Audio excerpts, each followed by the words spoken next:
بسم اللہ الرحمن الرحیم۔ السلام علیکم ورحمۃ اللہ وبرکاتہ۔ آسان قرآن چینل کے دینی مسائل کے سلسلے کا ایک نہایت اہم مسئلہ اور اس کا جواب پیش خدمت ہے۔ عموماً لوگوں کے ذہنوں میں یہ سوال بار بار آ رہا ہوتا ہے اور پوچھ بھی رہے ہوتے ہیں علماء سے کہ اولاد کے مال میں والدین کا کتنا حصہ بنتا ہے۔ آئیے پہلے سوال ملاحظہ فرمائیں، کیا اولاد کے مال میں باپ کا حصہ ہے؟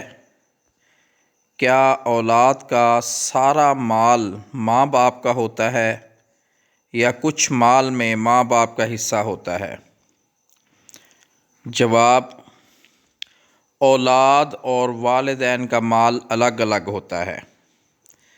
اولاد کا مال اولاد کا اور والدین کا مال والدین کا ہوتا ہے، اور دونوں کو ایک دوسرے کا مال بلا اجازت استعمال کا حق نہیں ہوتا۔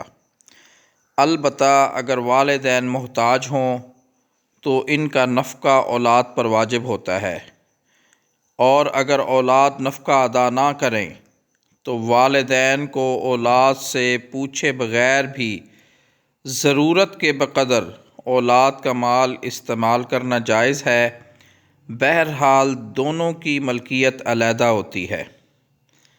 اللہ پاک ہمیں دین کی صحیح سمجھ اور عمل کی توفیق نصیب فرمائے، آمین۔